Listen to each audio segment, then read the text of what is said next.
All right, welcome to another episode of the Educators Podcast. I am Mr. Burden, and with me is my esteemed guest, Andrew Pudewa. He is the founder of the Institute of Excellence in Writing. He also has a certificate of child brain development from the Institute of Achievement in Human Potential in Philadelphia. But perhaps his most distinguished title is being known as the funny man with the wonderful words from a dear young boy in Alaska. Andrew, welcome to the show and thank you for joining us. Thank you. It's a pleasure to be with you. Really excited. And, it's kind of interesting, almost kismet, that I've had a couple of my listeners mention your name as somebody to bring on the show. And that's when I started checking into you and learning more about your history and the Institute. And kind of at the same time, a lot has been coming out about ChatGPT and writing. And so that's definitely a topic I'd like to jump into. But if you could first tell our listeners a little bit about the Institute and kind of what got you involved there. And then we'll talk about that. Sure. Yeah. Well, way back in the early 90s, I was working at a small school in Montana, and all of the faculty there traveled up to northern Alberta to take a 2-week teacher training course called the Blended Sound Site Program of Learning. Okay. And so my wife, who was also working for that same school at the time, we went up there with, it was a small private school, so the faculty was small. And I met Dr. James Webster, who had created a program called Structure and Style in Composition that was part of this 2-week teacher training course. So I did that. I came back. I was teaching 7th and 8th grade English and computer science, music, and PE, a bunch of stuff, like a small school, you have to do everything all at once. Yep. And the results were just spectacular. It was a very different approach to teaching writing than I had ever encountered before. And so the next summer, I decided to go back up and take that same course again because I thought, there's a lot more I could learn now with a year of experience. And so I did and got to know Dr. Webster a little bit better, came back, shifted over to a different city. My primary training is in music, so I was teaching Suzuki violin and kinder music, and then I decided to do some writing classes on the side, kind of after school for my 2 oldest daughters and some of their friends. And again, it just worked so well. I decided to go back a 3rd time. Wow. And they said, well, if you want to come back again, you can help us do this thing. So I actually became a member of their team and traveled up, I would say, 8-9 times between the mid-90s and mid-O's. And so I kind of became Dr. Webster's protege. I had started kind of as a side gig this idea of teaching a seminar to teachers and parents on this system of structure and style and composition. And by the end of 99-2000, I was actually making more money doing that than teaching music, which isn't all that hard. But Yeah. I thought this is a viable thing. So I started traveling. We made some video recordings. We did branch out and put together a very effective spelling program. And so then by 2009, we moved from California to where I am now in Tulsa, Oklahoma. And now I've got, 50 some people help me do this here. We've got schools and homeschoolers and hybrid schools and cottage schools and international schools, virtual schools. We've got people in education all over the world using our system very successfully. So that's the quick history. Excellent. And what is it that you found has been the most effective solution to teaching writing? And how does it differ from how we used to teach writing? I know when in elementary education, we pound the writing process, pre-write, pre-write, revise, rough draft, revised draft, all that peer editing and whatnot. And I find it sometimes just getting the kids started to write is the hardest part. Yeah, well, certainly if you meet a child who does not like writing, and there are many of them, Yes. And you kind of probe a little bit and figure out where's the block, what is it that they don't like, It's that feeling of, I don't know what to do, I don't know what to write, or I can't think of anything. Yeah. Which seems funny because they can talk your ear off. And when you say, well, just write it down, they can't make the connection.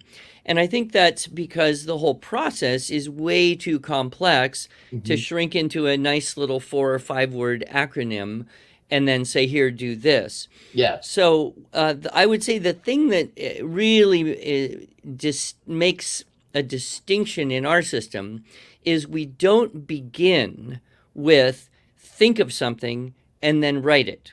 Instead, we give children information. We start with a source text. It can be, an Aesop fable or a little Okay. bit of information about an interesting animal or person or place or event.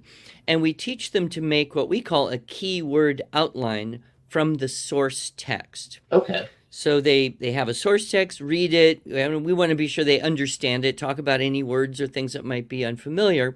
And then they read the first sentence, choose 3 keywords, transfer those keywords into an outline, read the next sentence, choose 3 keywords, transfer those into an outline until they've done the whole thing, then kind of remove the original, and then tell back the story, tell back the information verbally, and that's our unit 1. And then the next step would be to write out those sentences. So, Ah, there's not much original thinking going on here, but it gives us a chance to start teaching, how do you put words into sentences, sentences into yeah. paragraphs, how the mechanics of writing, how do you, wrangle all that complexity. I would say for most kids, they get overwhelmed with complexity, Yeah. and so we begin by breaking it into very, very small, manageable steps, which helps all kids, but it especially helps kids who have a dyslexia or dysgraphia, or maybe attention issues, or maybe a autism spectrum problem. They're the ones who are most likely to be overwhelmed with the complexity of the process. Yeah. I found one of my students. He would go boneless anytime we'd have a writing assignment. He would just go like this. And after talking with him, it was that same kind of blockage. And he did have some mild dyslexia, but it was more he had this fear of writing. But then he was very creative, and like he would talk about these. Oh, and then this happened, and then this, that I was in the X-wing fighter, and all. He would get very creative with his storytelling. But then when just like you said, all right, let's put that in a sentence. Yeah. Yeah, he would Well, go boneless. yeah, one of the things I've noticed is that most kids, and especially boys such as the one you just described, their brains are so much faster than their hands. Yeah. They don't really know how to slow down their brain and remember all that they just thought of. And so that's really frustrating. So we move from this really simple dictated content, keywords from each sentence, then we move in through our 9 units toward more sophisticated forms of both academic and creative writing. This is another thing that differentiates what we do is we have, half of our units have to do with report, research, essay, Mhm. academic style writing, and then the other half have to do with narrative, imaginative, inventive, creative writing. So we have both of those components, and Dr. Webster's idea originally was to alternate through the year. Yeah. So, the first one, okay, unit 1 and 2, you get started with keyword outlines. Unit 3, stories. Unit 4, reports. Unit 5, writing from pictures, imaginative, have fun. Hmm. Unit 6, research. Unit 7, inventive, creative writing. So there's that variety that also helps kids. And I've noticed some kids, they prefer one or the other. Yeah. For example, growing up, I didn't like creative writing at all. Don't Hmm. make me think of imaginative stuff. I don't do that. But give me an encyclopedia, I can pull some facts out and change enough words to look like I didn't plagiarize. Yeah, So exactly. I felt very safe and happy in the world of facts. Hmm. But I met other kids who are much happier in the world of imagination and find it hard to be obedient to the world of facts. Like, how come I can't just make up stuff? So I think part of our success is that we address both of those skills. We strengthen both of the weaknesses, but we give kids on both those sides the opportunity to shine. and it works very well. And our sweet spot, I would say, is grade 3 through 8. Hmm. But we do have materials that can be used for younger children who are really just starting to learn to read and write independently. And then, high school is kind of its own world because everything is so segregated. Like the Yeah. English literature people over there, and the history people over there, and the science people, and they don't even talk to each other. Yeah. Um, but we do get good result, with some high school as well. But I would say the sweet spot is that upper elementary, middle school, where you can integrate content with writing, and the kids are young enough to play with things, but Yeah. old enough to be sophisticated in a way.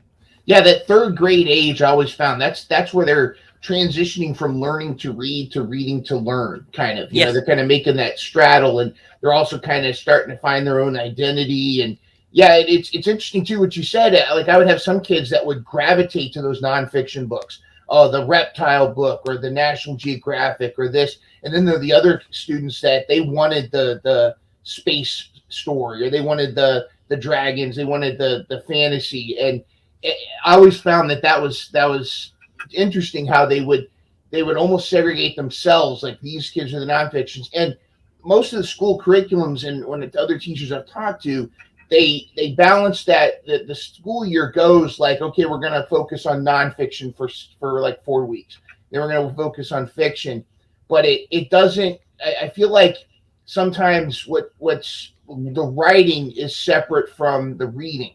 Like we're going to read this story, but then we're going to work on it. Like we're going to read a story about a girl in the woods with an apple, but now we're going to work on writing a nonfiction report. Yeah, and it sounds like with this system you're talking about is it's much more integrated and it's all part of the same process. Yeah, and part of what we know for sure, they say the best way to learn something is to teach it, right? Yes. Hmm. The second best way to learn something is to write about it. The third best way is to talk to someone about it. Hmm. So with our system, which also includes some public speaking elements, we're creating some skills in speaking and writing that will really allow students to remember the stuff that they speak and write about better than most other things they may learn. So when you can integrate writing with social studies or science Hmm. or music or art or history, whatever you're teaching and wanting to learn, that's what you could be writing about. So our system has that flexibility. It's a content-based approach, and yet there's plenty of room for imagination and creativity as well. Awesome.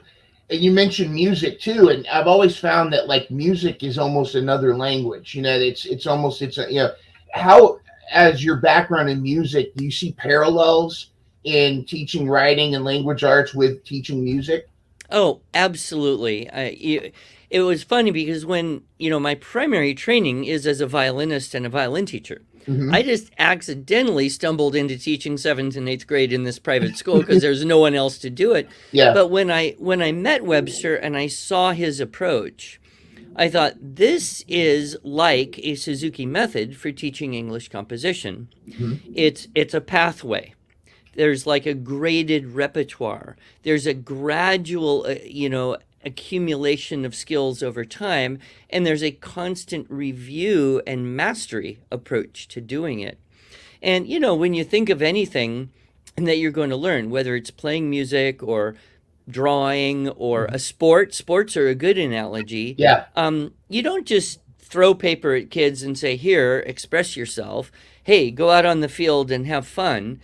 If you want to be good at something, you learn the basic skills. Yeah. And so, when I teach music, you would do things like, simple little exercises and scales or etudes, not so you could play scales and etudes, but so that when you needed that skill in a piece later on or in an orchestra or whatever, boom, you could do it. You don't do dribble drills so you can go up and down the field or the court and show off how you can dribble. You do those drills so that in the game, when you need the skill, you've got it. And I think, in many places, in many ways, we've forgotten that writing is a skill Yeah. like that. And so, the idea is just throw paper at kids and let them fool around. And if they fool around long enough, they'll learn something. That'd be the equivalent of saying, yeah, come over to my place. I'll teach you how to play the piano. Sit down, I'll even show you then how to push the keys and the pedals. There is one little rule, however. You can't play anything that anyone else ever played. You got to make it all up on your own. How ridiculous would that be? So yeah, that's a long way from hot cross buns too. You start there. that was the beginning of my brief little foray into learning how to play the violin when I was in elementary school, and pizzicato was that. And then I switched to saxophone when I got to middle school, and it was a whole other story. But that's interesting that you talk about that too, because it parallels what I feel like the direction we should be going in education should be less about, all right, you got to get to here on this grade. It still seems to be when we're grading on writing, we take them through the writing process or like a writing performance task, and then we grade them on that writing, and then that's it. Instead of focusing on student growth. How important is student growth, not just in teaching writing, but do you feel in general, how important is focusing more on student growth in education, in your opinion? Yeah, well, that's a very big question. It would be easy to kind of go off and talk about the history of education and the philosophical changes that happened in the 20th century and how we kind of got to where we are in various ways. Which, we could unpack that a little bit. But I don't have a degree in education or English or elementary ed. I mean, my training is in music. Mm-hmm. And so I look at the world like a music teacher does. Yeah. And there's a few interesting things that music teachers never do. The first thing we never do is we never compare children based on age. Right? I would never say, well, Sally's 8.5 years old and Billy's 8.5 years old. And, Sally's in the third piece in book 2, but Billy's only in the 7th piece of book 1. So Sally's ahead of Billy. I would never, ever think that way because there's so many variables. There's neurology, there's home environment, there's aptitude, there's interest level, there's, everything's different. So I think one of the biggest traps we have, and I'm not sure how we get out of this, but it began when we started to age segregate children, compare them based only on age, and then create various, grading or standards of measuring success based on age. And that is always going to fail, because you can go into any classroom in any school anywhere in the world, and the kids could be all born on the exact same day, and you would still see 2, 3, maybe 4 quote grade levels of difference in their reading, in their writing, in their math aptitudes, right? So, Absolutely. In an ideal world, we would allow every child to progress at the perfect speed for them and not have to put them up against some kind of artificial standard age-based thing. Yeah. And what's happened, the short history of standards, it's kind of funny, is someone says, oh, we need standards. Okay, we'll have standards. Well, some people are going to fall short of those standards because of just circumstances, and they're different and brain. So then what happens, you kind of have to lower or make the standards more vague. Well, some people are still going to fail. So you're going to have to make them lower or even more vague. And then some people are still going to fail. And then someone's going to come along and say, well, everyone's doing poorly because these are such low standards. We have to raise the standards.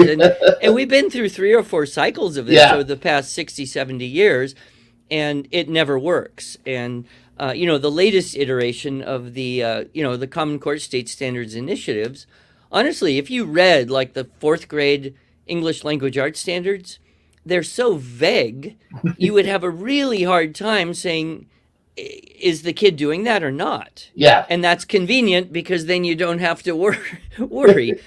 But, you think back, and Dr. Webster, I learned the writing program from him. Mm-hmm. Really interesting guy. His first teaching job, he was 18 years old at the beginning of the school year. It was the end of World War II. Had a shortage of teachers, and they put him in a one-room schoolhouse in rural Saskatchewan with 46 children between the ages of 6 and 16 inclusive. Whoa. in a place with no electricity or running water. Oh, wow. He said that was the easiest teaching job he ever had because all the kids knew what to do and nobody bothered him. Right? Yeah. Everyone was in a different grade and they could help each other. And if a grade 4 kid had a problem, he wouldn't think to ask the teacher. He'd go to a grade 7 or 8 kid. And if the grade 8 kid had a problem, he'd go to the grade 10 kid. And so he would teach all these little subgroups individually. They could all help each other. A lot of kids were working at their own pace through the math book or through the spelling. Then he did that for 2 years. Then they said, well, you're not qualified to be a teacher. You have to go get, a credential. Mm-hmm. And then his next job was teaching grade 5 in Vancouver. He said that was the worst teaching job he ever had because if one kid had a problem, they all had a problem and nobody knew how to help each other. Because they were in that, yeah, they're all the same grade. There wasn't like an 8th grader that they could just go over and talk to. Well, that's interesting. Yeah, and it's interesting too. You touched on like the small groups where I feel like sometimes you hear a class of 40. I mean, class sizes in the United States education, the class sizes are ridiculous, like 25 to 30 students, and they're all the same grade. And like you said, if one person has a problem, they all do. But a lot of teachers talk about it when you have those smaller groups in front of you, it's a lot easier because you can differentiate better and you can work at that pace. You have this group of friends that they're probably just barely getting through, they're remediating and they're reading. Then you got this group, they're ready for, there might be a 3rd grader, but they're probably reading at a 6th or 7th grade level. So you could kind of work with them that way. But again, it's a challenge because you still have, if you have 6 kids in front of you, you still have 24 kids in the room having to do other activities, and you're just hoping that they're going to stay focused. Yeah, and keeping them all busy. I mean, there are some subjects that are cumulative and skills-based. Yes. Math would be the one that most fits that description. And I think in an ideal classroom, kids could be working at their own rate through math materials, mm-hmm. and you could help them individually when they encounter a new concept and need a little bit of modeling or whatever. But for the most part, they could all be kind of working on their own. And you wouldn't necessarily have to do group instruction in math in the same way. Whereas and I would say, writing is kind of that way too. And in our system, we actually coach teachers a lot on how to customize assignments for different levels within one group of kids. Awesome. Other things are not cumulative. History and science, for example. You can teach kids that way. And read history and talk about it and do activities, and you don't have to have mastered, the American Revolutionary time period to learn about the Civil War, or you don't have to know everything about Africa to learn about Europe, Yes. Science, to some degree is the same way. You can learn a bunch of stuff about earth science, and then you can forget all of it and go learn a bunch of stuff about life science. Yeah. So we see this in the homeschool world or in the kind of hybrid school where you don't have age segregated groupings, mm-hmm. is that some things kids can work on independently. Other kids, even there's a wide range of age between them, you can do those things together. And, I don't think most classrooms are set up very well, and most state dictated curriculums are definitely not set up for that. Mm-hmm. But to the degree that a teacher can strive to move that way, which is why I'm really a big fan of teachers having more autonomy in running classrooms and choosing curriculum. I'm sure you've heard this one. This expression, differentiated instruction. Yes. Right? So here's the theory. Special needs kids, right? Or we can't say LD unless we mean learning differences, Yes. right? Mm-hmm. But special needs kids are all different. Mm-hmm. Therefore, we should be able to do different things with them. Everybody else is not different. Yeah, everybody's I mean, yeah. every kid is different. So, You have you 30 know, kids, you got 30 different different kids to way to teach. It's and every year the kids are different. Like I have to kind of totally relearn each individual kid. It's not like, oh, here comes the same group. It's a different group. yep, Absolutely. exactly. And you really are speaking my language there. I always think it's kind of interesting, and not to get cynical, but if if there's a big push for student agency and differentiated instruction for students, but I almost feel like that should translate to the teachers as well, because if you're pushing a specific curriculum, it's kind of like prescribing an aspirin to every a patient in the hospital and expecting everyone to get better. Yeah, I had a colleague of mine that I worked very closely for a number of years, right across the hall, and we were both gifted cluster teachers. We'd have a group of gifted students, but we'd also have a group of students with special learning needs. And sometimes the gifted students were twice exceptional. They'd have both. And Right. we would work very close, and we would teach the same topics, the same curriculum, but we both had two different styles. And neither one was right or wrong. We felt it was that we played upon our strengths. I was much more of the hey, woohoo, that kind of teacher, where she was very much more like not strict. That's not the right word. She was much more like direct, but Mm-hmm. the kids responded well to both, and it was one of those things where, and it wasn't direct without, like, she was a person. She was, and it worked great for everybody, and it became frustrating when people from the administration would highlight one teaching style over the other because they were both effective. It's just one fit the traditional teaching style, and one was kind of out the box. And I kind of go back to what you're saying about teacher autonomy. I almost feel like, hey, let's just give teachers 10 years to just teach the way they want to, and then see what happens, see what the results look like.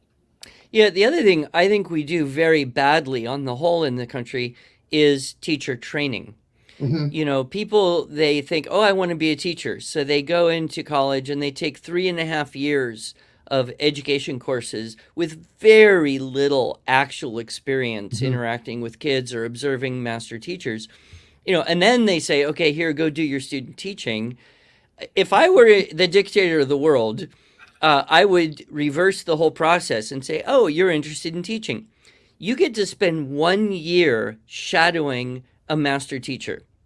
And that's all you're going to do. We're not even going to make you read textbooks and write paper. You need to be in Yep. there watching someone who's been doing this for a while, understanding how all kids are different, seeing how that all works. And then on the foundation of all that observation and in class and actual kind of the messy part of it, now let's talk about pedagogy and Yeah. methodology and philosophy. So we do it very bass-ackwards, excuse my French. Oh, I get. Yeah. And it's interesting because I studied in Japan with Dr. Suzuki of Suzuki Method, Mm-hmm. and it was very different. It was more like Zen.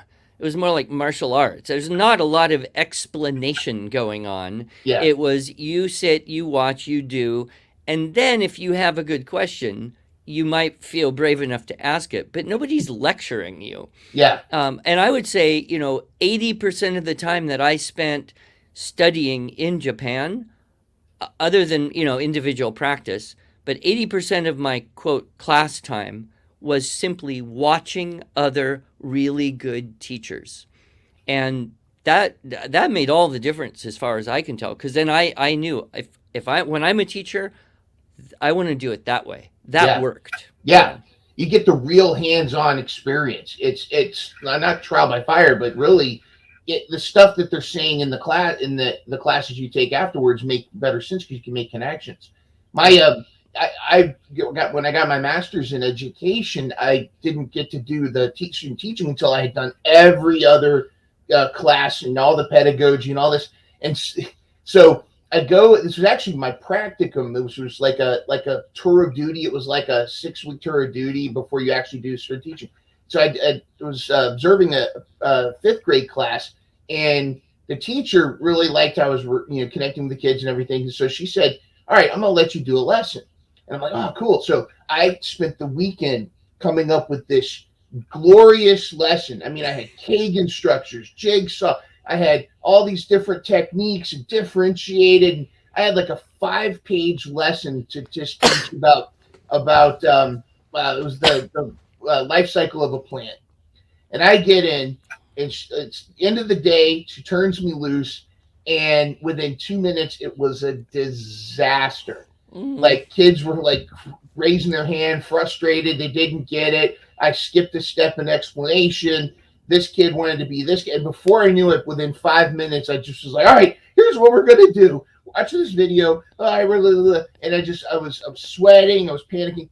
And then the kid, fortunately, it was the last lesson of the day before the kids were dismissed. I walk the kids out to the bus. I come in and I'm defeated. And the mentor teacher, she pulls me over. She says, all right, I've got some notes, but before I talk to you about them, answer this question. How many lessons have you taught before? How many lessons have you taught? And I said, including this one. She goes, that explains it. And then she told me the whole thing about this is how you learn. Is when you get that lesson, you got to know when to throw it out the window. You got to know what actually works. And I think your philosophy would be so much more beneficial to teachers because they would get that experience before actually going in and, oh, there's the Kagan structure. Here's this is what this is. But I just laugh because that moment always stuck with me that you got to know what, whatever you read on paper, it doesn't compare to the real world when you actually enter the classroom. One of the other problems I think that has kind of become a real challenge for a lot of new teachers is they came through a system very much based on I would say kind of an extreme or misguided Deweyism. That somehow education has to be entirely about experience and discovery and exploration and self-expression, and that anything that contradicts that or interferes with that is anti-creative. Yeah. It's anti-good. And so, a lot of teachers come in and they've been psychologically trained to oppose direct instruction. Yeah. And, you go there and then you walk into a room full of 9 or 10-year-old kids. Well, they don't have the life experience and the skills to be very self-directed and to have all of this marvelous exploration and discovery and experience. Yeah. You've got to give them basic skills, basic language skills, basic math skills, basic thinking skills, basic reading and listening skills. And so, unfortunately, I think this kind of, like I said, misguided Deweyism really has kind of put a weight on teachers today, and they feel like, I have to be so careful not to tell the kids what to do. Yeah. And the problem is, if you don't tell them some stuff what to do, they don't learn to do. One little story to kind of illustrate. I was teaching a demonstration class at a charter school in Colorado one year, and I had this group of kids. I had the source text, and we had the outline on the board, and we had brainstormed the ly adverbs to put in, and everybody's ready to go. I said, okay, everybody go. And so I'm walking around the room, kind of looking over the shoulder, being sure that everyone's get started writing their sentences on the paper. And this is young kids, I think second grade. And as the one little boy, he was doing nothing. He was just holding his pencil, staring at the paper, doing nothing. So I gave him a few more minutes, and he was still doing nothing. So I said, how's it going? He said, I don't know what to write. This was like a default for him. He would pick up a pencil, look at the paper, not know what to write. So I said, well, here's your keyword outline. And it says, teasing tortoise slow. Do you think you could make up a sentence with hare teasing tortoise slow? He said, no. I said, okay, could you write this? A hare was teasing a slow tortoise. Could you write that? Maybe. Okay, give it a shot. So he starts writing. I go around, walk around the room, help a couple more people, come back. He wrote the sentence and he's sitting there holding the pencil, staring at his paper, doing nothing. Yeah. So I said, how's it going? He says, I don't know what to write. I said, well, let's look at the keyword outline. It says annoyed challenged race. Do you think you could make up a sentence out of annoyed challenged race? No. Okay, could you write this? The tortoise was annoyed and challenged him to a race. Could you write that? Maybe. Okay, give it a shot. Yeah. So he did that. Then I walked around. By the time I got back to him, he had already launched into the third sentence. Oh. It only took a modeling of twice for him to get the hang of making sentence out of keyword.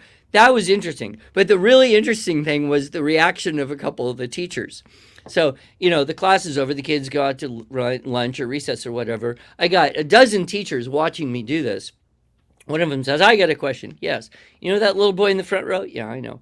You told him exactly what to write, as if this were some great crime. Yeah. And I said to her, yeah, I told him exactly what to write, because if I hadn't told him exactly what to write, he wouldn't have written anything. And if he doesn't write something, how's he going to learn to do it? Exactly. It's kind of common sense, but there's that fear, I think, that teachers have of, oh no, if this kid doesn't figure everything out all on their own, they're not learning. Whereas in skills-based things, it's almost the opposite. If you don't model it, if you don't give them direct instruction, if you don't help them as much as they need to do it, that's when they're not learning. Exactly. It'd be kind of like handing them a violin and saying, all right, these are your key notes. Play them. It's like, well, and then the kid's just staring at the bow like this. It's interesting too that and I understand where some of it's coming from, because when I was growing up, there was that like lecture regurgitate, take notes, and it would become mind numbing. But I feel like there is that almost the pendulum swing the other way, where they forget that students crave structure. Students they need that structure. They need that outline. And in some cases, some need more than others. And I would do that in some of my writing experiences. I would help the students with their writing, but just like you said, to get them on the right track. It's not like you're telling them the answer. It's not that you're helping them get to it. It's like that zone of development where they might not be able to write the whole thing on their own, but if you just give them that little bit of modeling, they'll get there. They'll figure it out. I think we also have it completely upside down with older kids and younger kids. So, younger children, elementary age kids, they need the most structure, the most modeling, the most guidance, and the least amount of figure it all out on your own. But that's where we push this, creativity as God approach. In high school, that's where it's take notes, study notes, give right answers on tests, and don't ask questions. We don't have time. Yeah. and really, that's where we should be giving them the most freedom to explore subject matter. So it's almost like we've made creativity the god of the lower school, and obedience the god of the upper school, when really those could be switched and everything might go a lot better in many ways. It's kind of like, okay, we're going to, the kids are going to have a free-for-all concert. You're going to play a solo, but when you get to high school, we got to do fundamentals. We got to do the fundamental, hot cross buns or whatever. Yeah, I think you're right. I haven't quite thought of it that way, but it is reverse. There's less wiggle room and whereas, I mean, you want to encourage creativity, but you're also talking about kids that, you're talking about, 7, 8, 9-year-olds who have only been on this planet 7, 8, or 9 years, and so whereas someone that's, in their high school years, they've got a lot more life experience to draw upon. Yeah. And that's, you've got that opportunity. The other thing is when you are in operating in the world of language, as I am, Hmm. with listening, speaking, reading, writing, um, what children can do in terms of output, speaking and writing, is very, very dependent on what they have received in terms of input, Yeah. right? You can't speak or write a word you don't know, Hmm. right? You can't say a word you've never heard before.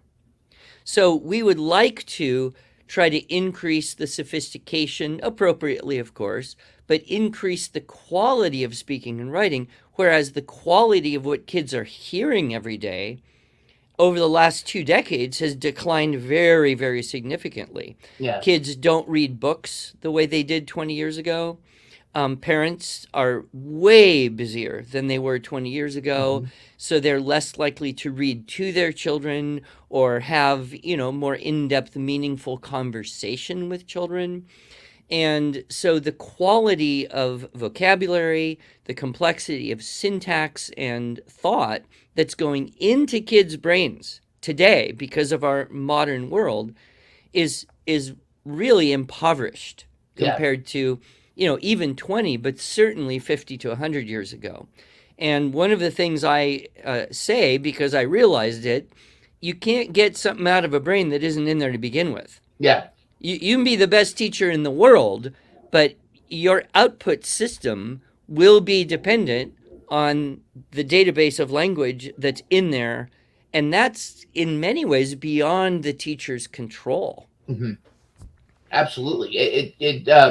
It's kind of like, and you get situations where there's some students that are in different cultural or financial backgrounds. You have some students that are in, they get home, and either they're on social media where it's the TikTok slang, or in their neighborhood it's the slang is much different. And I always try to explain to students, when you're at school, this is like business speak. This is how we speak at school. I'm not saying how your friends and your neighbors speak at home or is wrong. That's just, you want to use it. You want to use that differently. Professional speak is what's going to help you get ahead in life. But you're absolutely right. It's like we're almost expecting too much out of a student that doesn't hasn't had that experience yet. Yeah, I'm often trying to encourage teachers, especially at the elementary level, but even in the middle school level, steal some time and just read good literature to your kids. Mm-hmm. With the way curriculum and standards and everything is, it's like teachers don't believe they have time to just read to their students anymore. And yet a lot of us will remember, well, that was the best thing. We'd come in from recess and Mrs. Berry would read a chapter of a book. Yeah. And we just, because our mind and our soul to some degree just craved that literary beauty and quality of language. And I fear that teachers don't have time. And then I'm also saying to the teachers, here's the trick: if you want your kids to do well in language arts at school, the most important thing you can do is try to get the parents to read bedtime stories, to Mm. read aloud to their kids at home, because that's where you're going to get a source of vocabulary and syntax and conceptual use of language that's above the average what they're going to get from peers in media, as you said. Absolutely, yeah. But that's easier said than done. Like you said, a lot of parents are tired, they're exhausted, and in some cases, you have the parents that they don't want to do that, or in some cases, the parents are struggling readers as well. And so where that would actually help both, it actually they're reluctant to read. And it's interesting too, because I feel like in a lot of school systems, particularly the one that I'm in, they seem to kind of go back and forth one way or the other without really, with regards to the theory of teaching language arts. For about 3 or 4 years, the push was guided reading was the answer. Guided reading, and context clues and whatnot. And then a couple of years ago, there was this dramatic shift. Like, forget guided reading. You need to teach word study. You need to teach how to vowel consonant e, You need to get them word study. And it was something where originally, like once you hit third grade, you weren't really focused on word study so much as you were reading and discuss like comprehension, and you would have context clues and whatnot, and sound out words you didn't know. But it seemed like the pendulum swung completely to the side of word study, ignoring the importance of the other. Where do you feel is the most effective, like, focus in teaching reading and language arts and whatnot? Do you think word study? Do you think we lean too much into it? Not enough? Do you think we're throwing the baby out with the bathwater with guided reading? Well, like in almost everything, the wisdom is in the balance. Yes. Certainly you can go back 100 years and there was this idea of the look say method. Mm-hmm. Why teach kids phonics? It's so tedious and overwhelming. And that's not the way we read. When we look at words, we just see them and know what they are. So why don't we just show kids words and tell them what they are, and that should work? And of course, that failed miserably. And it's like 30 years of very poor reading skills. So then the pendulum swung the other way. Now we're going to have a big phonics-based approach. We're going to push this phonics and drill kids, and then that kind of died out because it seemed so hard and strict and kids didn't like it. So then they came in with whole language, which is kind of the look-say method, but more colorful. And and now it's swung the other way, where even the kind of most progressive people at Columbia Teachers College, the Reading and Writing Project people, even Lucy Calkins herself has come to say, well, we probably do and should have been including more phonics-based skills instruction in it. So, it's always going to be a pendulum swing until people realize the wisdom is in the balance. But until it evens out. Yeah, but one of the biggest trends in private education, homeschooling, and charter schools right now is the classical education movement. And so this is definitely kind of going to an emphasis on basic skills, all the way to things like doing copy work and dictation and narration in grades 1, 2, 3. A lot of phonics and spelling, because one of the best ways to improve reading is to teach spelling. I know it's kind of counterintuitive, but if you can spell a word, guess what? When you see it, you'll know what it is. If you can't spell it, you could look at it and not know what it is. Also, that auditory input of good language. Like, let's say you're trying to read a word, and you've got enough phonics to try and sound it out. And you go, sa-la-iga-ha, saligaha, sligaha. There's no such thing as a sligaha.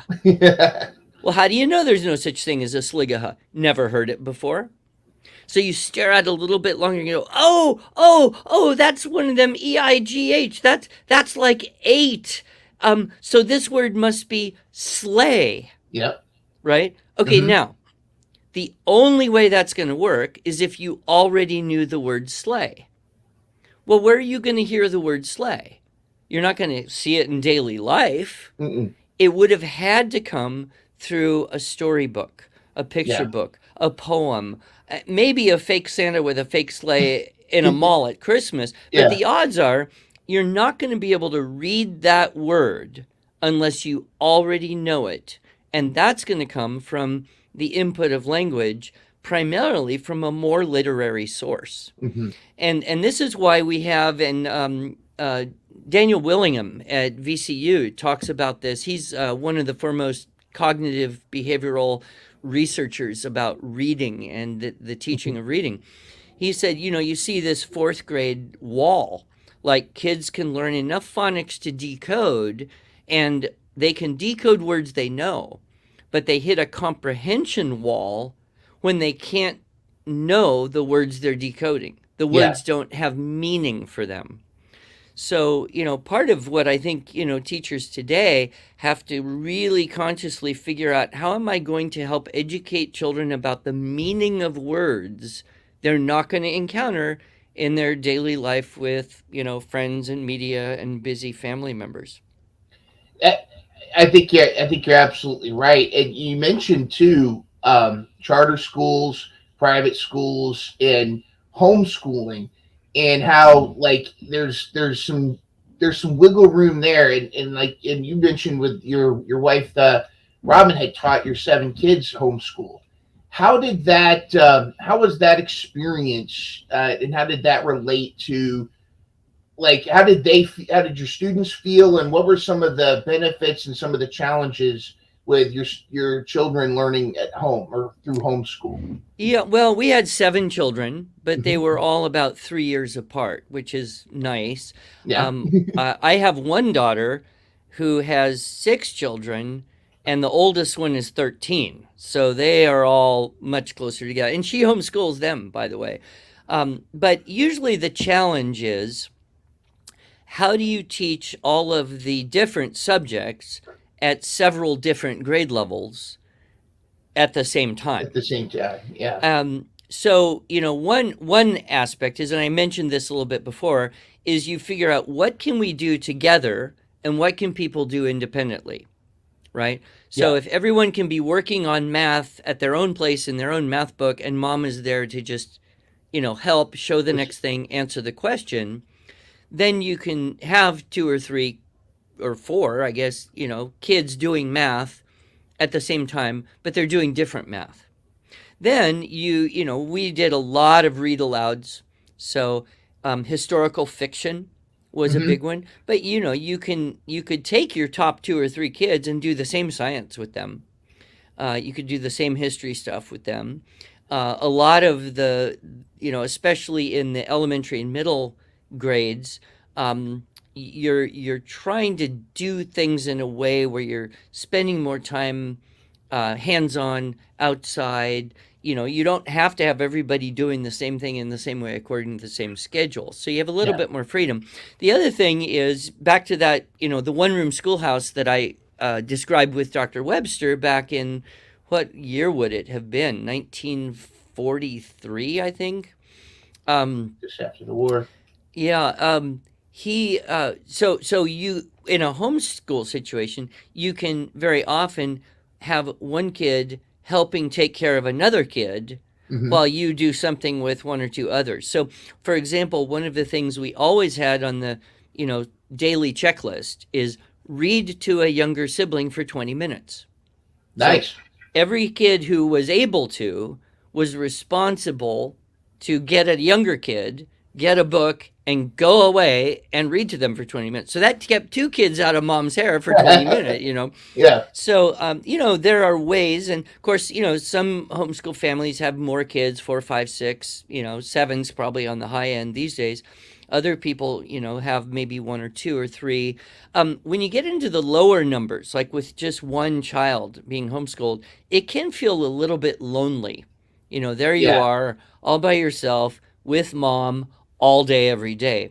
And that's why I think we've seen kind of the rapid expansion of homeschool co ops and groups that would get together 1, maybe 2 days a week, or hybrid schools. That's one of the fastest growing things, Yeah. is a 2 day a week school. So you go to school, you have teachers, you have classmates, you get direct instruction, you have activities, and then you have time at home to do the homework and learn other things and live life in a homeschool way.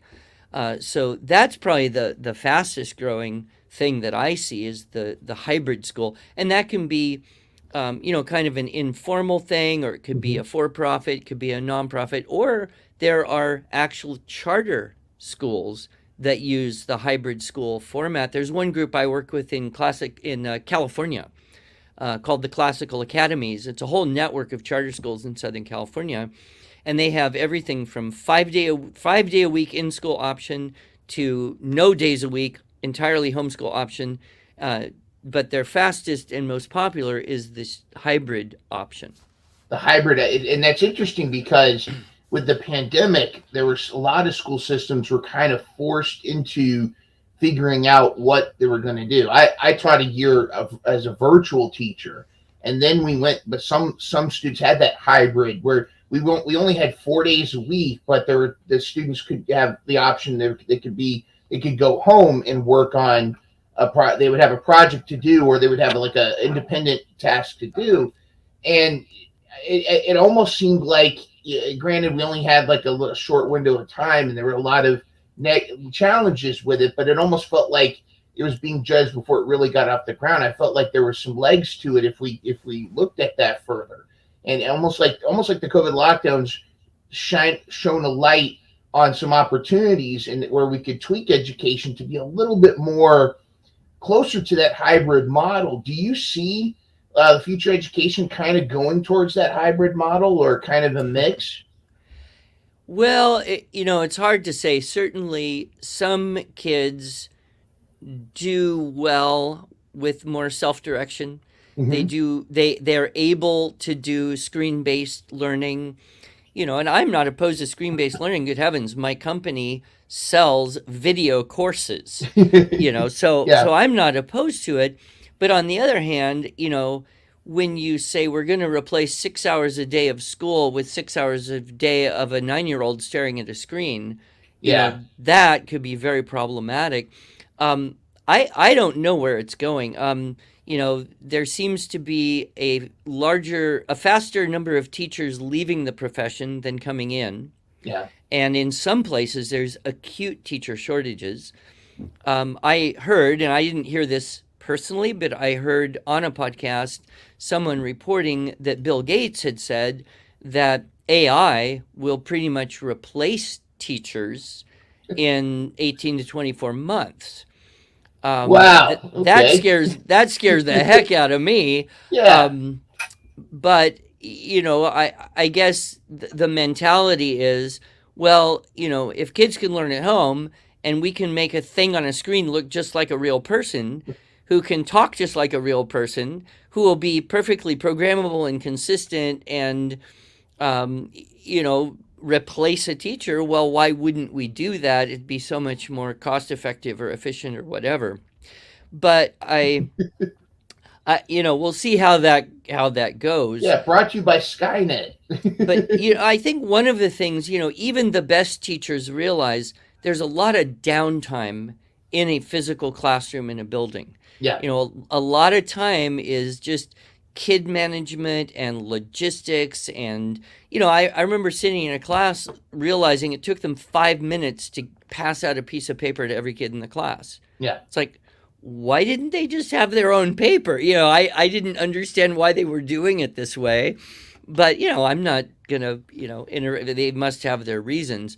But I just, I've have observed in enough classrooms to realize that, even the good teachers are handicapped by the environment and the system. Mm-hmm. And there's just a lot of inefficient use of time. So, if we could somehow use the hybrid model to make time use be more efficient, and then supplement that with high quality screen-based delivery of content, perhaps we can, find the best of both worlds. Again, the wisdom is always in the balance, isn't it? Yes, absolutely. And you're right about the time, the wasting time, and not this in a perfect classroom where every student is bright and bright-eyed, bushy-tailed, smiles. No, Sally didn't pull Bobby's hair or anything like that. You still have a lot of built-in inefficiencies. I remember, every year we would get our schedule. We'd have to schedule in our instruction time, and they would expect us to teach 5 minutes of language arts between returning from lunch and taking the kids to music. And I was like, well, I'm not going to sit there with word study cards down the hall. I mean, it takes them 5 minutes. Billy forgot his lunchbox, and Sally got a bloody nose, and it's that kind of thing. And I think that gets left out. Not to mention, a lot of teachers are that I've talked to are frustrated because of the increasing lack of control, of behavior control. A lot of us are very well trained, and are we're not talking about passive teachers. We're talking about teachers that have excellent classroom management, but they're not feeling the support beyond that. A student would act up, would throw his Chromebook across the room. the teacher would refer the student to the office. They would be back in 5 minutes with a Jolly Rancher. Well, you don't have to be B.F. Skinner to know that you're reinforcing the bad behavior there, and then teachers are starting to really feel, that's one hand behind your back, and then this increasing push to teach this cookie cutter way of teaching rather than being the teacher that you are. And that's what's causing a lot, in my opinion. I think we're losing a lot of great teachers.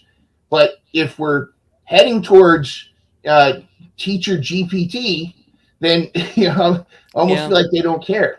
Yeah, I got a question for you. So we interviewed a man who will work for us. He's been teaching ninth grade social studies for many years here in the Broken Arrow, Oklahoma school district, which is a pretty middle class, fairly conservative, probably a higher than average level of parental involvement than many school districts. And he came in and said, "Oh, I love my job. I love teaching. I love kids." He said, "I love my job," like 5 times. So I said, "If you love your job so much, why are you thinking about changing?" It's a fair question. Yeah. And I thought might be just, the political stuff, the, BLM and the DEI and the, all that CRT, all those acronyms that, many people are seeing pushing into the classroom. He said, "No, not really. That's not the hard thing. What really makes me sad is that the kids just don't care anymore. They either can't read or they won't read. They can't write or they won't write. I give them all the answers. They won't even try to remember them and pass the test.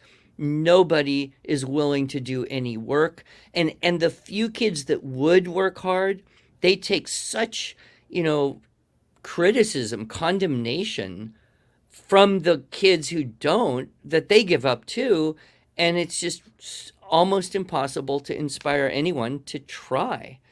And that kind of depressed me because I thought, if that's happening in ninth grade right here in Broken Arrow, boy, what have you noticed this at all? Like this lowered willingness of kids to put effort into anything? Yes, and I feel like it's a symptom of a bigger problem.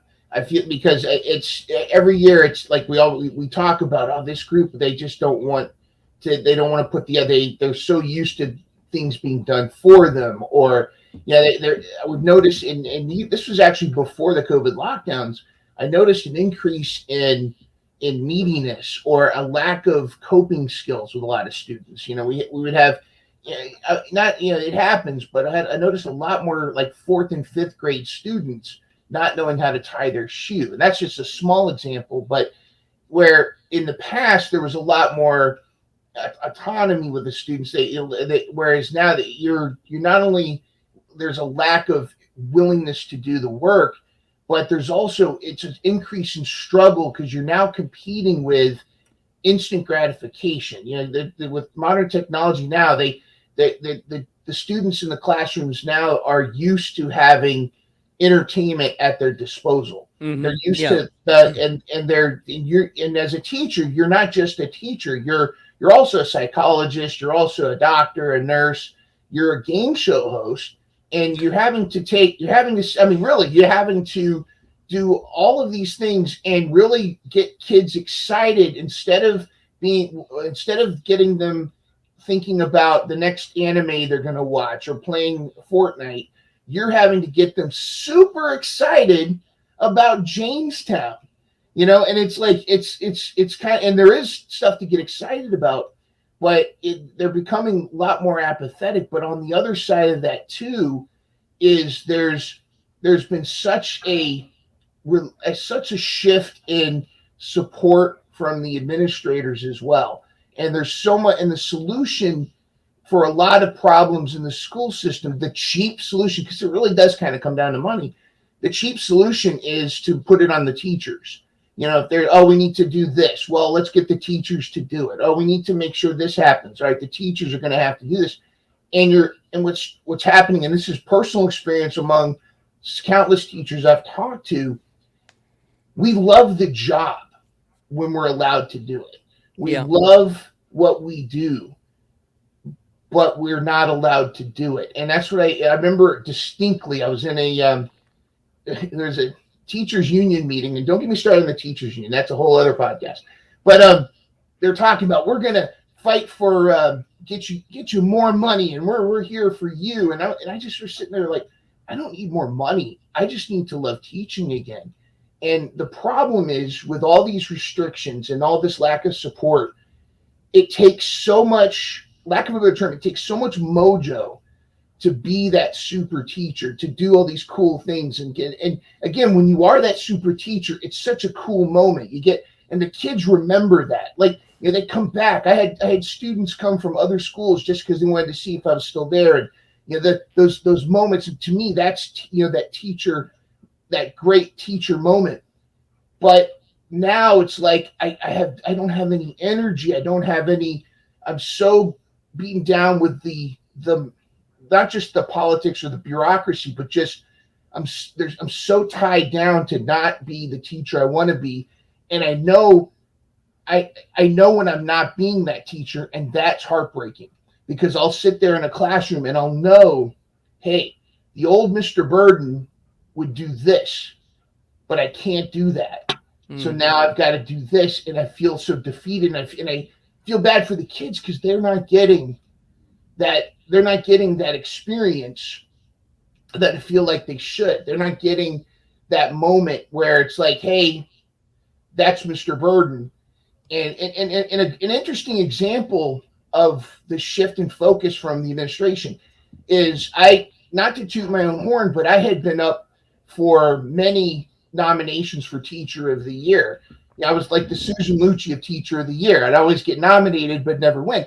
But what started to shift was the application that you would submit for Teacher of the Year focused on, it didn't ask about, tell me a story where you made a difference in a student's life, or you have a student send in a compliment or something, or talk about a testimony. It was about, what leadership positions did you have? What professional developments did you attend or lead? And like, what books have you read? It was focused more on, it was almost like a grooming for an administrative job. And to me, I felt like that's so heartbreaking, because that's not what I would feel Teacher of the Year would be. Teacher of the Year is that one teacher that got the kid from not being able to read to 5:30 Lexile, or getting that one girl who hates math to suddenly, know her times table, or some those kind of moments. And to me, that kid that came back from another school just to see if I was there, that's a teacher. That's Teacher of the Year to me. And that's what bothers. That's what I think we've lost in the education system, is we're focused more on creating administrators rather than creating great teachers. Yeah.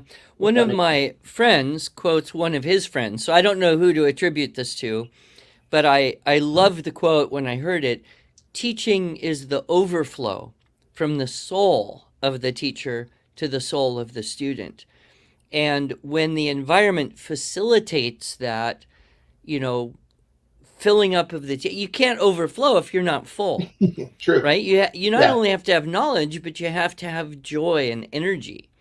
And then the kids can touch that and experience that joy and energy. And knowing stuff is fun. Yeah.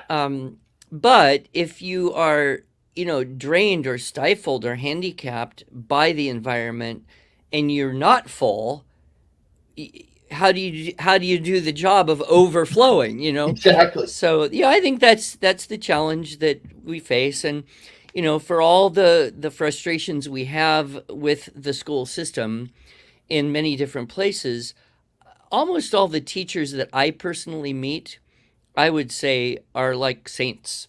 Yeah, I mean, let's face it. To be a teacher, you've got to be either a saint or an idiot, right? Because if you're not if you're not a saint doing it because you love kids and you believe you can help them have a better life, you would be an idiot not to go find an easier way to make money. Yeah, and make more money. Yeah. Yeah.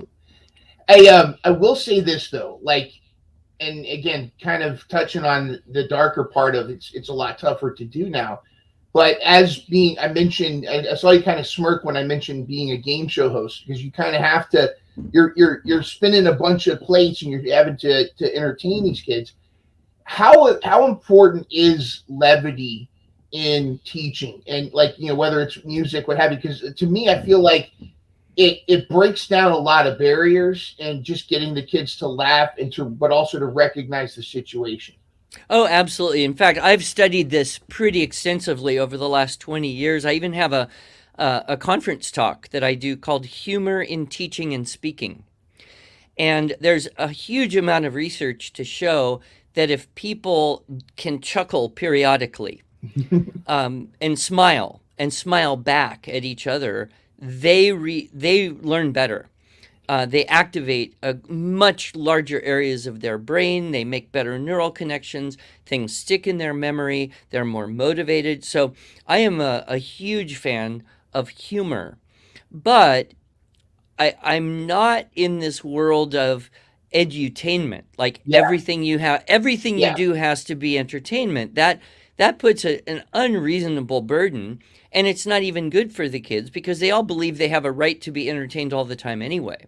very So good there's point. there's a difference between telling a joke or observing something humorous and laughing together and then going back to work, as opposed to planning out how am I going to make every minute of this, like you said, like a game show.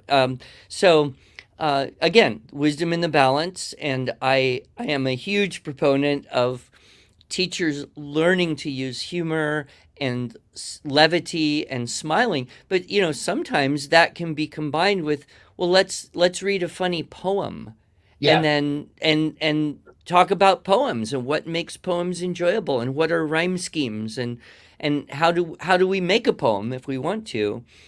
So there's a connection there always between that element of levity and learning something. Because Aristotle said all men by nature desire to know. And so I think if we can get past the kind of pollution in the minds and hearts of most people, most kids today, hmm, in there is still that desire to know. yeah. And that's the trick. How do we get through the effluvia into that spot and rekindle that desire to know? You make an interesting point too about the entitled to be entertained. You're right. It could create that situation. Like, and sometimes I would purposely swap out a lot of the curriculum. They would say, "Oh, this book won all these awards," but the awards weren't given by kids; they were given by adults. Where they weren't really the books that the kids are interested in. So sometimes I would swap out the man with the blue guitar with, Tommy and his haunted underwear, or something, like something that the kids are like, but they're still getting that same, and it's focus on whatever the topic is, but now they're more engaged because it's something that they're a lot more interested in. Curious, what would you say to a student that just says, I'm bored, or this is boring? What would you say to them? Well, it probably would depend on the age of the Mm-hmm. student, as to how I would respond. But I would kind of say, you know, life is going to be what you make of it, right? Mm-hmm. And nobody owes you anything. And that is really conflicting with their belief that they are owed comfort, that they are owed amusement and entertainment, that they have a right to continuous access in doing whatever they think they want to Mm-hmm. do. But I would say, life is what you make it. Yeah. If you teach yourself to attend to things that are not necessarily as interesting as everything else you wish it was, you'll develop a level of attentiveness Mm-hmm. that will help you be successful in life. I mean, you will choose. If you can learn to work hard and do unpleasant things well, you will be a lot more successful, consequently, a lot happier in your life than if you never learned that skill. So, yeah, you may think this is boring, and maybe it is boring, but that doesn't mean that you can't learn something from attending to it. And that's the kind of conversation Yeah. I would go with, while at the same time trying to figure out some way to make it a little less boring. But I think the greatest handicap for people today that probably you and I did not have when we were children is continuous access to electronic entertainment. Yeah. And that really changes the brain. It changes the way kids think. It changes their attentiveness levels. The average kid has a very short attention span. Whereas I remember if I said to my mom or dad, I'm bored, well, Yeah. that would be time to clean the toilet, sweep the floor, mow the lawn, pull the weeds. So Yeah. I never complained about being bored. I'd go in my room and read the World Book Encyclopedia, Yeah. before I would say I'm bored. I'd find And something to do very fast. Yeah. that whole mentality is just gone Yeah. from parenting today, and I'm not sure how we recover the idea that boredom actually can cause people to take the initiative to occupy themselves. Very well Um, said. Very well said. I think that's something that's we're going to have to either adapt to or figure out a way because the technology's here. And so a topic I'm really excited to talk to you about is ChatGPT, and as AI, and how do you see that affecting writing? Because, and again, I always love the story where the professor's looking at the paper the kid wrote, and the first line says, as a language AI software program, and if the kid didn't even bother to edit that out. yeah. Well, we're kind of joking. It's either going to destroy our business or it's going to explode our business. Yeah. It was kind of ironic last week, one day, the first two emails, and they were right next to each other. The first two emails in my inbox, one said, this AI can write better than you can.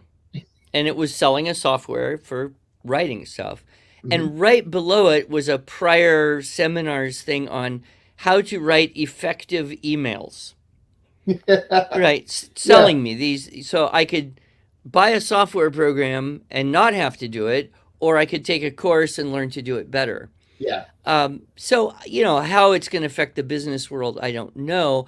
Obviously, at this point, it's that same problem of how do you police plagiarism, but on steroids. Yeah. And there are AI programs that will take a student paper and with a very high, like 90 some percent accuracy, tell you whether that was written by AI or not. Yeah. I suspect that there will be a further differentiation between schools that want to actually develop skills and schools that aren't. And so the good schools are going to take measures to ensure their students still learn skills, such as in-class writing assignments. Yeah. And other schools that are just going to give up completely and say, we don't need to teach spelling because there's spell checkers. We don't need to teach multiplication because there's calculators. We don't need to teach grammar and composition because there's AI. And so the further differentiation between good schools and bad schools, I think, will continue. My greatest concern would be, and I think it was Elon Musk who said, whoever controls AI will control the world. Yeah. And, it kind of used to be like we could trust the World Book Encyclopedia to have fact checkers, to be relatively impartial. We'd go to the library and believe that publishers, had a level of responsibility to publish things that were, if not unbiased, at least reasonably objective. Yeah. I think every one of us has lost trust in every one of those things. Big time. And so kids today are growing up in a world where nobody can trust information from anybody. Yeah. And the AI, if it becomes what people are predicting, rather than getting a search engine with 20 different articles that would have varying opinions or perspectives or sources, now it's just going to be one block of text. This is the authoritative story about whatever you're asking. So it's going to further narrow and further eliminate any modicum of critical thinking that still exists. And, that there may be a great, conspiracy to do that, to just create stupid people who are totally controllable. I don't know. Yeah. But I do think that the good teachers are going to want to somehow help their students learn that you can't just believe everything AI tells you, Yeah. because there are people who get to control what its rubrics and what its algorithms are.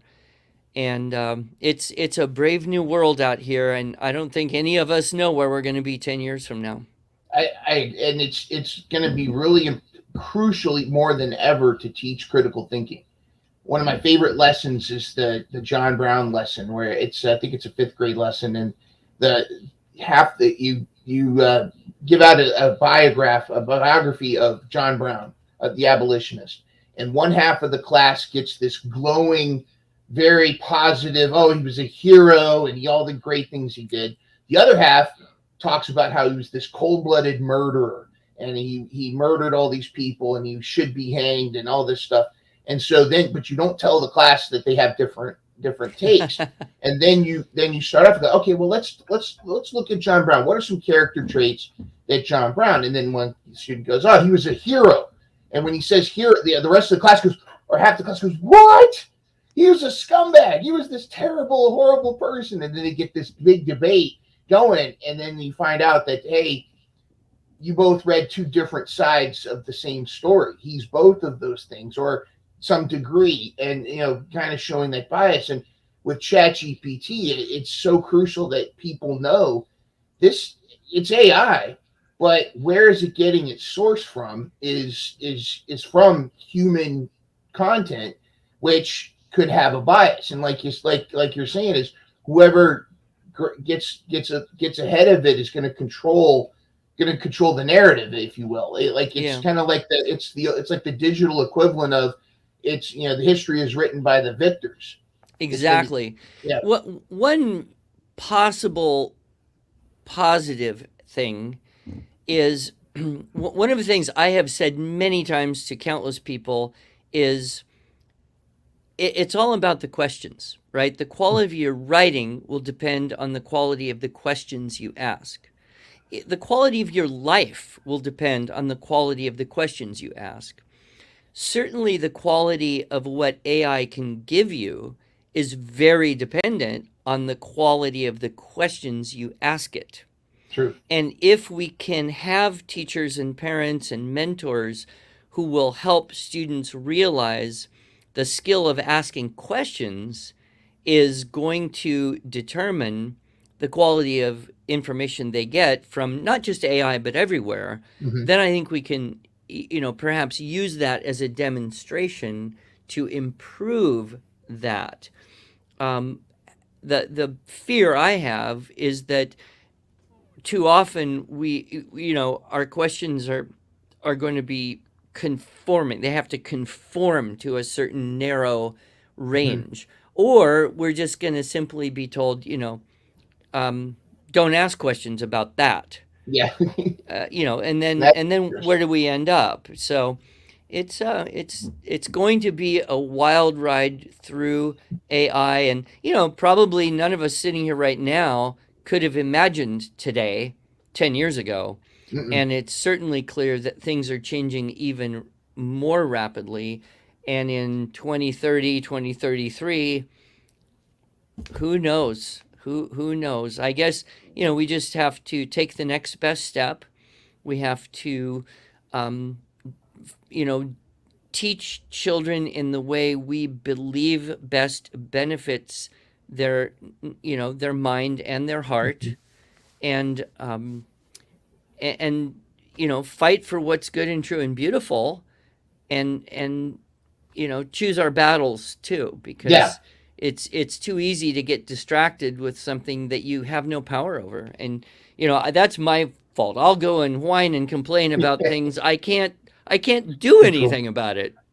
It's the realm of control versus realm of concern. I think I'm definitely guilty of that. I'll sit there and I'll read something. I'll go, I can't believe blah blah. One of my friends, she was actually, I have another podcast on mental health, and she was on with me, and Laura Young, she talks about how she doesn't even pay attention to the national news.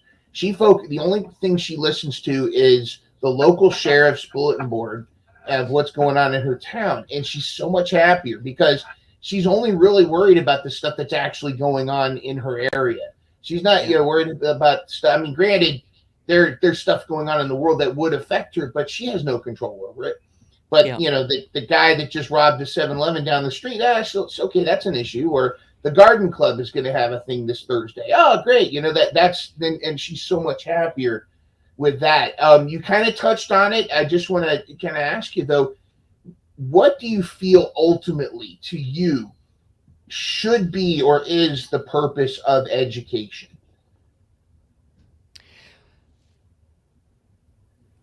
Well, that's a pretty loaded question. Yeah. So I'm going to answer it. um, I I personally believe that the purpose of education should be to cultivate wisdom and virtue. And then the question is, how do we cultivate wisdom and virtue? Mhm. And the answer to that would be by nourishing the soul on the good, the true, and the beautiful. Yeah. And that is extremely difficult to do in a world where nobody believes that anything is particularly more good than any other thing, or more true than any other thing, or more beautiful than any other thing. People saying my truth, that drives me nuts. Yeah. Yeah. Another way to phrase that would be to say the purpose of education is to learn to love that which is worth loving. Oh, good. Um, and that kind of moves you into the world of where all the classical education energy is. I think the good teachers can still close the door and read a good book Hmm. and share moments of goodness, truth, and beauty with children, but it's becoming increasingly difficult um, because there's no consensus about is Anne of Green Gables any better than the story about the 11-year-old boy who has a sexual relationship with an adult that is in the library? Yeah. uh, you know who's to say that one is better than the other? So we've lost any kind of objectivity when it comes to art and literature and even history. Who's to Yeah. say that it's more important that George Washington was a general that led the Revolutionary Army to victory for the independence of the colonies over Britain than to say that he was a slave owner? Yeah. Who's to say one thing is more important than the other? So that's where our biggest problem is right now, I would say, is we're all victims of this insanely rabid relativism. Hmm. And if you can't say that things are good or true or beautiful more than other things, then you will not be able to ever cultivate wisdom and virtue or learn how to love that which is worth loving. And that's the biggest problem I see. I would rather see a child grow up relatively innocent and have virtue and have character than to have a very well educated person who just wants to take advantage of other people so he can, Hmm. have more power and money in the world. Yeah. We And we have enough people that took that path. yeah, yeah. I think we got too many of those in the world. Absolutely. Well, Andrew Pudewa, this has been inspiring. Actually, it's just been great. A lot of great insights. And where can people check out your institute and your programs, and where can people check out some of your lectures or writings? Sure, yeah. Our main webpage is iew.com, Hmm. and there's lots of tabs, and you can explore it a little bit. I do have a book that is a collection of essays and articles that I've written over the past couple decades. It's called However Imperfectly: Lessons Learned from 30 Years of Teaching. And so that's also available on our website. You can also get a PDF version if you, I think, become a premium member of our website. We've got, our teacher training course for teaching writing structure and style. And then we also have video courses for students. And then we have other things like early reading and writing, spelling program, literature program. One of my favorites is we have a program called Linguistic Development Through Poetry Memorization. Ooh. And it's kind of like a Suzuki music method for memorizing poetry. And so that's fun to, I travel around and meet a lot of kids that, I've been doing this for a long time. And so I'll meet kids who want to tell me the poem that they learned recently. And so that's fun. But yeah, that'll help me with my rap battles, Yeah. But IEW.com, everything is there. And if you're looking for something you don't find it, you can just chat our team. And they can help you find anything that you might be looking for, or even, say, hey, I'm interested in reading some of Andrew's articles. They'll just give you a link, and it would be great. And it's been really an enjoyable conversation for me, too. Awesome. You keep up the good work, and hopefully we'll maybe meet up again someday. Who knows? Absolutely. I would love that, and I'd love to have you back on again. Well, Andrew, thank you so much. This has been awesome. This is our Educators Podcast. Check out, I'll have the link in the description below. Have a great one. Any final words of wisdom to our teachers and our listeners out there? Final words of wisdom. I would just go back to that idea of, and I don't like the term self-care just because it carries so much baggage with it. Mm-hmm. But, that idea of filling yourself up, that, if you're going to teach, you got to be full. So, pursue an interest, read read. Even I don't read nearly as much as I used to. Stimulate your mind, use audiobooks, be excited about learning. Don't let anyone who's a teacher right now once had a love of learning. Mm-hmm. Don't let the busyness and craziness and tech world of the modern world, don't let that steal the last bit of love of learning that you have. And, if what that means is you got to give up one thing to do something else, then prioritize. Always be reading something that is enriching your mind and your heart. I think for me, that's been probably the best thing I can remind myself of on a daily basis. Well, that's awesome. And what's great is this full episode is going to drop right about the end of the school year. So it's going to give a lot of teachers some time to really reflect on that, to get ready for the next year. That's Perfect. Fantastic. Andrew, thank you so much. This has been the Educators Podcast. I'm Mr. Burden. Please like, share, and comment, and tell us, what are your thoughts? What do you think about all the various awesome deep dives that we did tonight? And let me know what your thoughts are. And thank you so much, and have a great week. Catch full episodes of the Educators Podcast every Thursday at 4 p.m. Real educators with the real issues in education. Thank you so much for watching. And, of course, take care of yourself. Jeans passes to anyone who likes, shares, and comments on this video. Have a great week.